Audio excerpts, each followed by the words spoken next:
नमस्कार प्रभाती किचन रे आपण समस्त को मो तरफ अनेक अनेक स्वागत। आज मु आपनक सहित शेयर करी आम ओडिशा फेमस माछ बेसर रेसिपी।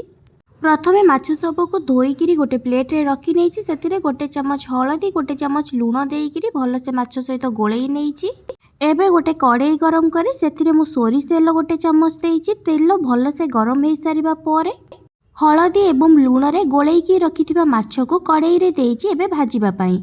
आपण माने वीडियोटी को आरंभ रु शेष पर्यंत देखंतु। जदि वीडियोटी भल लागिबो ताहाले लाइक सहित शेयर करि नेबे। आउ जदि मो चैनल रे नुआ थिबे ताहाले सब्सक्राइब मध्य करि देबे। सब्सक्राइब करबा सहित पाखरे थिबा छोटो बेल आइकन को क्लिक कर देबे, जहा द्वारा मु नेक्स्ट जहा भी वीडियो अपलोड करिवि ताहार नोटिफिकेशन आपनको फोन को आसी जिवो एवं आपण जाईकी वीडियोटी को देखि परिबे।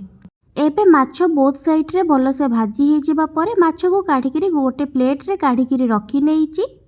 मु एठारे गोटे थर रे चारोटी जाक माछ देई नथिली। गोटे थर रे चारोटी जाक माछ देइथिले माछ भांगी जिबार संभावना थिला। सेति पई गोटे थर रे दुईटी भाजी नबा परे आउ दुईटी को मु आरो थर रे भाजी नेइछि। गोटे थर माछ भाजी हे जिबा परे आउ बळका थिबा दुईटी माछ को मु कड़ाई रे देई देइछि भाजीबा पई। एबे कड़ाई रे माछ को भाजीबा पई देइकिरी मु एबे आरो साइड रे माछर तरकारी बनेबा पई किछि मसला रेडी करिवि।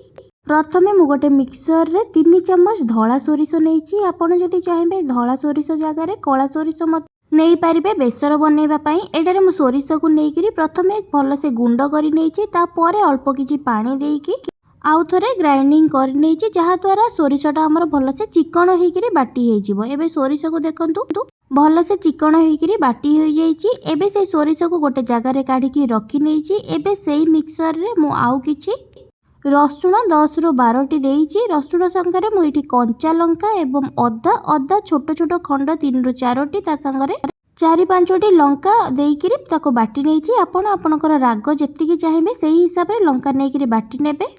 एबे गोटे बड़ साइज रो टमाटो को नेइकिरी मध्य मु एठारे बाटिकी रखी नेइछि। मसला मु एठारे रेडी करि नेइछि। पियाज गोटे बड़ साइज रो पियाज को काटिकी मध्य रखी नेइछि।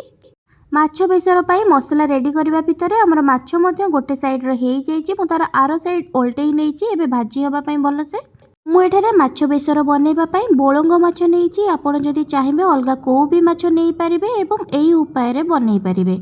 माछ भाजी हे जिबा परे आगरु काढिकी रखिथिबा प्लेट रे एई माछ को मध्य मु काढिकी रखी नेइछि। माछ भजा हे जिबा परे भाजीथिबा माछ कड़े रे मु आउ गोटे चमच सोरिष तेल देइछि। तेल गरम हे जिबा परे काटिकी रखिथिबा पियाज को कड़ाई रे देइकिरी मु किछि टाइम पर्यंत भाजी नउछि। पियाज भाजीबा टाइम रे गैस को मु मीडियम रु हाई फ्लेम रे रखिछि एवं आमे एठारे पियाज को टिके कलर चेंज होबा पर्यंत गोल्डन कलर होबा पर्यंत पियाज को भाजी नबा। 2 रु 3 मिनिट भाजी नबा परे प्रथम रु बाटिकी रखिथिबा मसला जोटा कि आमे अदा रसुण एवं कंचा लंका को मु बाटिकी रखिथिली सेही मसला को पियाज सहित देइकिरी आउ 2 रु 3 मिनिट पर्यंत मो एठारे भाजी नेबे, जहा द्वारा रसुण एवं अदार थिबा कंचा बास्ना कमी जिवो। टिके भाजी नबा परे जो गिनारे मो अदा रसुण कंचा लंका को बाटिकी रखिथिली सेही गिनारे अल्प टिके पानी देइकिरी कड़ाई रे मसला सहित देइकिरी टिके गोळेई नेइछि। एबे सेथिरे किछि गुंड मसला मु देइछि, जोथिरे कि स्वाद अनुसार लूण, ता संगरे गोटे चमच हळदी, गोटे चमच चिकन मसला, गोटे चमच गरम मसला, गोटे चमच दालचीनी गुंड देइकिरी ताको भल से मसला सहित गोळेई नेइछि। मसला कसिबा टाइम रे गैस को स्लो फ्लेम रे रखिबे एवं मसला को 10 रु 12 मिनिट पर्यंत कसी नेबे। मसला कसिबा टाइम रे प्रति 2 रु 3 मिनिट रे गोटे थर लेखा गोळेई नउथिबे, नहेले मसलाटा कड़ाई रे लागी जिबा सहित पोड़ी जिबार मध्ये संभावना थाए। सेतिबे प्रति 2 रु 3 मिनिट रे गोटे थर लेखा मसला को गोळेई नउथिबे। मसला कसी हेबा परे एबे प्रथम रु बाटिकी रखिथिबा सोरिष मसला मु एठारे सोरिष मसला को 4 चम्मच देइछि मसला सहित आपण अधिका कम करी मध्ये नेई परिबे। सोरिष मसला दबा परे बेसी टाइम पर्यंत मसला सहित कसिबेनी, नहले सोरिष मसला पिता हे जिबार संभावना थाए। सोरिष मसला दबार 2-3 मिनिट पर्यंत मसला को कसी नबा परे सेतिरे पानी देई देबे। मु एठारे पानी छोट गिनारे 2 गिना पानी देइछि। आपण जेतिकी सोरिष मसला रे झोल रखिबा पई चाहिबे सेही हिसाब रे पानी अधिका कम करी देई परिबे। पानी दे सारिकिरी किछि टाइम पर्यंत घोड़ेइकिरी फुटिबा पई तरकारी को छाड़ी देबे। तरकारी फुटी जिबा परे प्रथमे आंबुल देई देइछि मु एठारे, जहा द्वारा तरकारी फुटिबा सहित आंबुल मध्य ता भितरे टिके फिटी जिवो। आंबुल देई सारिबार 2 रु 3 मिनिट परे मु एठारे माछ को देइकिरी तरकारी रे किछि टाइम पर्यंत फुटिबा पई देई देइछि।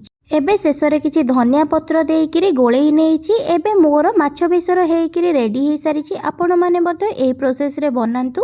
କେମିତି ଲାଗୁଛି ମୋ ସହିତ କମେଣ୍ଟ ସେକ୍ସନରେ ନିଶ୍ଚୟ ସେୟାର କରିବେ। ରହୁଛି, ନମସ୍କାର, ଧନ୍ୟବାଦ।